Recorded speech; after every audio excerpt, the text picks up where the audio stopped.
In this video, we are going to talk about 5 reasons why you're a perfectionist as a fearful avoidant. I am Valine, and I am so happy you are here. Because understanding yourself and understanding why you do the things you do really helps you in healing, and I'm always finding more ways to help you heal this attachment style.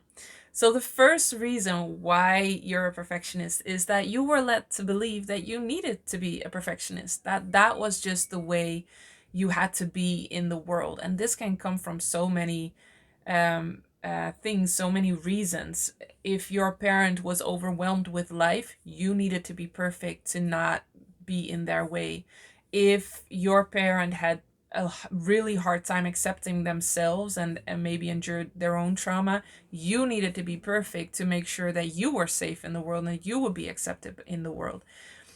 So whatever it is, you were led to believe that you needed to be perfect, that you weren't allowed to have bad days and grumpy moods and bad moments. And therefore this has just become a truth. I need to be perfect. I just need to be perfect. That's what my parents expect of me, or my parents or caregivers. Um, and that's just what I need to be. And if that is just something that was repeated again and again, not literally saying you need to be perfect, but just having that feeling like I'm not allowed to do anything but be perfect because that feels unsafe to my parent, then that's the truth that you will take on, and you will try really hard to be perfect. Um, so that is the first reason. And the second reason is, if you would have been perfect, it wouldn't have happened. And it being the trauma that you endured. So many children make this very logical, come to this very logical conclusion that if I had been perfect, then it hadn't happened. And I'm saying conclusion, it's more like a decision almost, a conviction. If I would have been perfect, it hadn't happened. And children always internalize whatever is going on, even if your parent is clearly just abusive and toxic. Children will take that on themselves and think that it is their fault, because that's the only way that they gain back a sense of control. Because as a child, you are completely dependent on your parents. You are dependent for food, for warmth, for everything, for survival. And so understanding or realizing that your parent isn't capable of really taking care of you, meeting your needs, that's just too scary, because there's nothing you can do about that. And so what you do is, no, but wait, if just I was more perfect, if I did things better, if I was better, then my parent would be able to meet my needs. It's me, because then I can work at it. I can work really, really hard at it, and then it will all be fine. And so you can take this into adulthood and still kind of believe that if I would have been perfect, it hadn't happened. Or if I'm perfect now, I won't endure any more pain or trauma. So that's why you are reaching for perfectionism, because you want to experience that safe haven that home never was for you. You want to experience that place where you don't really feel pain and you are completely supported and unconditionally loved. The thing is, that's not to be found in perfectionism, which is sometimes just kind of like a painful truth to realize when you grow up. The third reason is, if you could have been perfect in anticipating and fixing, you could have kept everyone safe. So this means anticipating moods, mood swings, emotions, feelings, your parents turning to rage or getting angry, and being able to fix that, to make sure that everybody was happy, and because of that, everybody was safe, including you. So this is also kind of like an internalized belief that I it was my fault. If I would have just been better at anticipating and fixing and helping everyone, then everybody would be safe.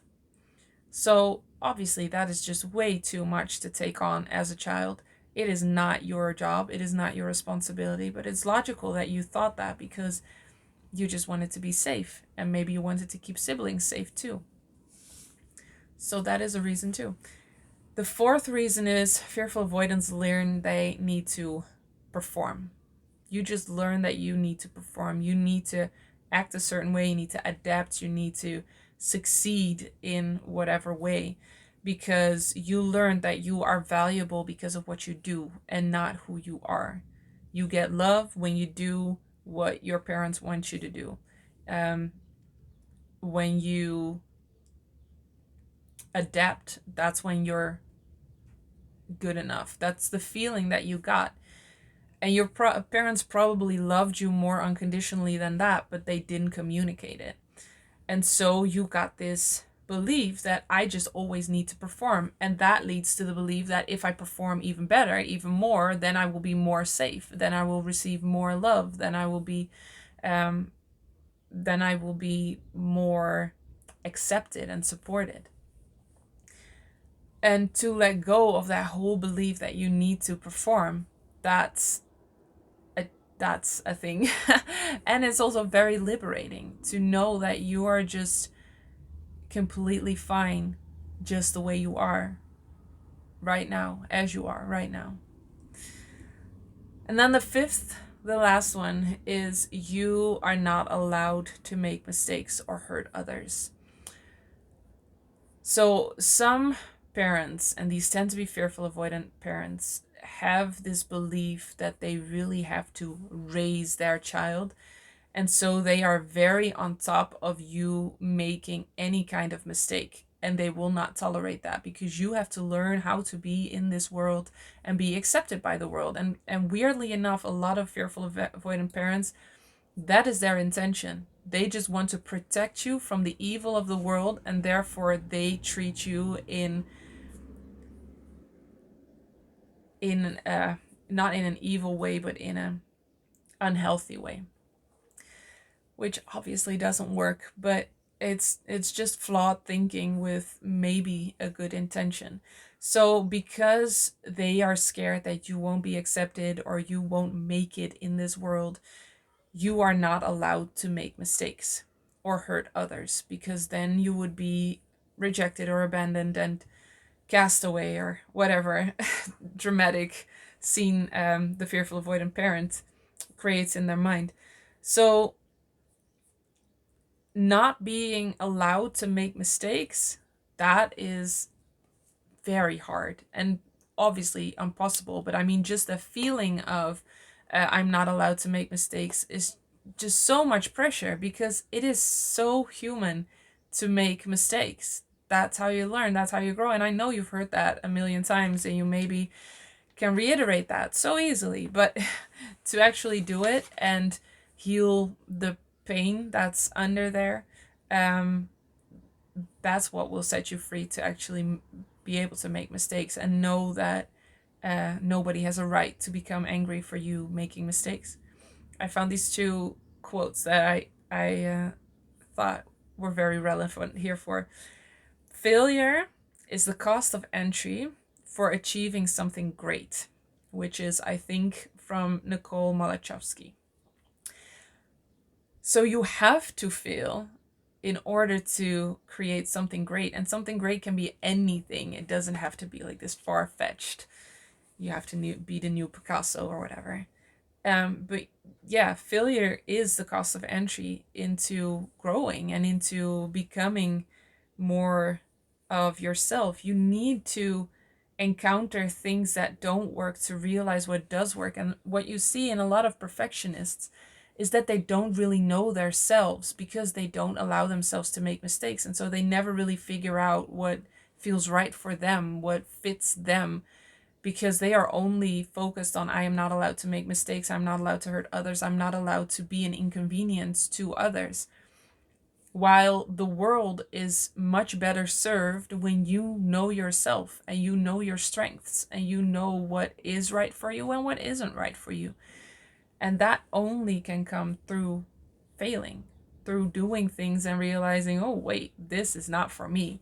And a perfectionist will then say, oh, but I have to be perfect at this, while you really don't. Everybody is different, and it is much more valuable for the world to, if you focus on that which you are actually really good at or a genius at, or that just comes naturally, because even the things that you're really good at or a genius at don't come without making mistakes.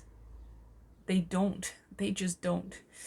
The other quote is, if you are not willing to be a fool, you cannot become a master, by Jordan B. Peterson.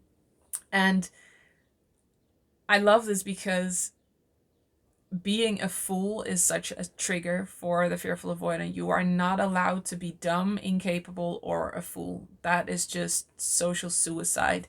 That's what you've learned when you were younger. But when you're not willing to be a fool, you can become a master at anything, and that's what you want. So being okay with coming off as dumb or incapable or a fool will liberate you beyond what you can imagine right now.